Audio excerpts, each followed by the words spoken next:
E aí, pessoal, como vai? Tudo bem? Espero que sim.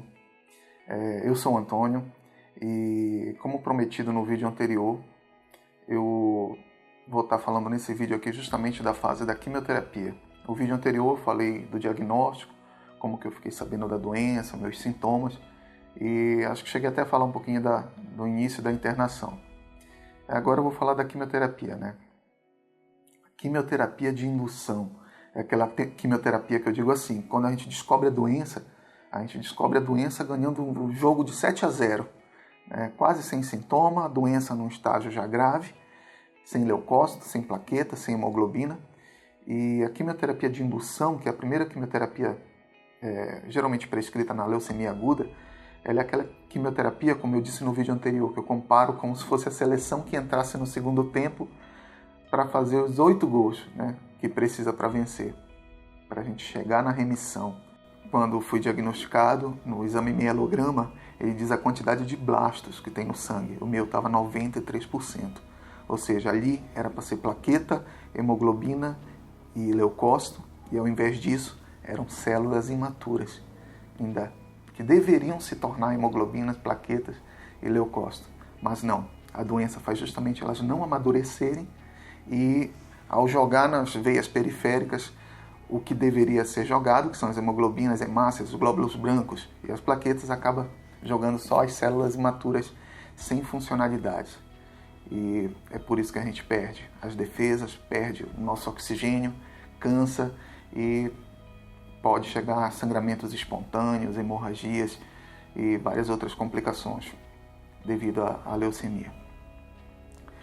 Bem, cheguei no hospital, me internei, dei entrada através da emergência, tive logo contato com a médica no dia seguinte, conversou comigo, falou sobre a doença, como que era, disse os prognósticos, os tratamentos, e disse que teriam que ser refeitos os exames que eu fiz e mais outros 3 exames, inclusive tiveram que ser particulares, muito caros, eu acho que deu em torno de 10 a 12 mil reais, e tivemos que pedir emprestado dinheiro, familiar, banco, um monte de coisa para fazer esses exames, porque só um deles a gente conseguiu restituição, mas ainda assim os outros 2 não estavam cadastrados na ANS ou estão em fase de regularização, e eram exames assim muito importantes para detalhar o tratamento, todo o tratamento no futuro. Então, assim, explicou tudo direitinho desses exames, eu tive que fazer, fiz logo, uns 4 dias depois, na segunda-feira. Isso tudo foi na sexta com a médica, o primeiro contato com ela. Aí passou sábado, domingo. Quando foi na segunda,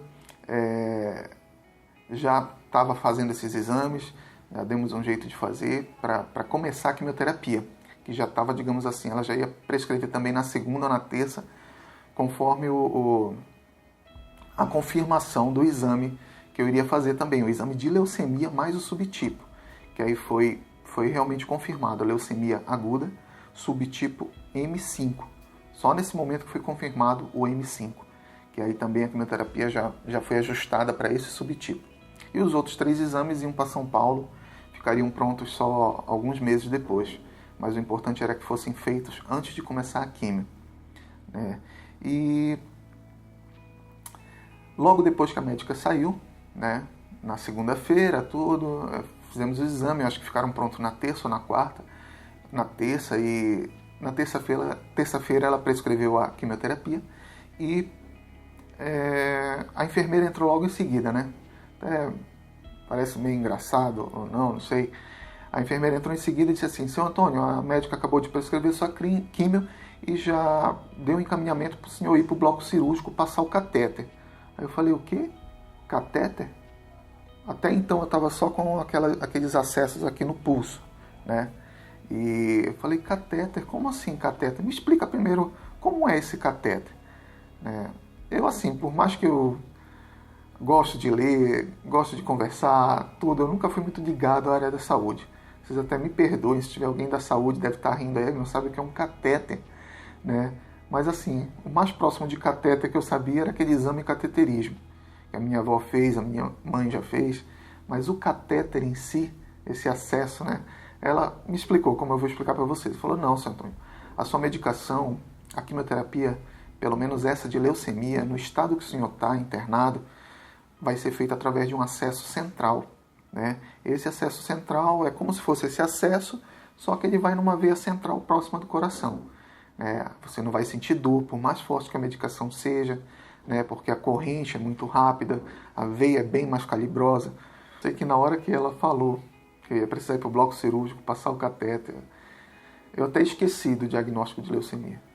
Já fiquei preocupado com o bloco cirúrgico, fiquei preocupado lá como que é esse procedimento, quem que vai passar, se o médico é bom, se a margem de erro, sabe? Eu sei que a enfermeira saiu, entrou a psicóloga, eu perguntei tudo para ela de novo, o que era catéter, o que era isso, quais os riscos do catéter dar errado, e como que é o procedimento, se é rápido, se é demorado, se sente dor, tudo. Eu sei que chegou lá na hora de passar o catéter, nem foi à noite, foi no dia seguinte, meio-dia, passei o catéter, né? O médico foi super tranquilo, conversou comigo, disse para eu não ficar nervoso. A única coisa que eu me arrependi foi de perguntar para ele na hora, eu estava nervoso, mesmo ele pedindo para eu não ficar. Eu perguntei assim, doutor, é um procedimento simples, né? Um pouco antes dele dar a anestesiazinha. Ele disse assim, meu amigo, simples nessa vida nada é. Eu não sei se isso que ele disse me deixou mais nervoso ou mais calmo, mas eu sei que foi tranquilo. O que mais doeu foi a picadinha da anestesia. O resto, realmente, acho que se durou 5 minutos, foi muito. O que mais demora lá na hora de passar o catéter é esperando o médico chegar no bloco, porque realmente ele não perde tempo, ele sai de um procedimento e chega no seu, e você que já tem que estar lá uns 10 minutos esperando ele. Mas assim, super rápido, tranquilo, né? Médico experiente, né? E saí de lá, voltei para o apartamento, as medicações já passaram a ser administradas no catéter. A gente bate uma radiografia antes para ver se está tudo certinho lá com o catéter. E aí já pode ser administradas as medicações. Beleza. Só que a gente notou quarta, quinta, e na quarta a gente já recebeu a notícia que a quimioterapia estava em falta. A medicação da quimioterapia eram 2 quimioterapias. Era a daunorubicina e o Arace, que fizeram parte dessa quimioterapia de indução. Que iriam fazer parte da quimioterapia de indução. E só disseram assim, está em falta e a gente vai pedir. Isso já era uma quinta-feira, se eu não me engano. Então vai pedir, quanto tempo demora? 2 a 3 dias. Vem de onde? Brasília. A gente pensou, nossa, essa quimioterapia, eu já estou uma semana internado, as taxas de hemograma devem estar mais baixas ainda, que quando eu me internei eu estava com 800 de leucócito, 7 de hemoglobina, já estava fazendo transfusão de sangue, já estava recebendo sangue, por conta da plaqueta, da hemácia muito baixa. E falei, então a quimioterapia vai começar lá para a semana que vem. Nossa, vai estar mais baixo ainda? Será que eu vou estar no mínimo aceitável? Né? Fora a febre, já estava começando a dar uma febre. Né? Uma febre assim, um pouquinho de 4 em 4 horas, 6 em 6 horas. Aí a minha esposa começou a entrar em contato com a farmácia, porque a única coisa que chegava era assim, não tem a medicação, a gente vai ter que pedir e esperar. E aí, quando ela ficou sabendo com a farmácia, era uma ampola só, das 18. Uma ampola que estava faltando. E aí ela entrou em contato com a médica, pediu o celular da médica para conversar com a médica e dizer para ela, falou, será que a médica sabe que é por causa de uma ampola? Porque a médica está dizendo para a gente que o que informam para ela é que não tem a medicação. Né? E a minha quimioterapia vai atrasar mais uma semana. Né? E aí ela entrou em contato com a médica, conseguiu falar. Quando ela disse para a médica que era por causa de uma ampola, ela fala, gente, como que não passam com esses detalhes? Como que a farmácia não passou com esses detalhes para a gente?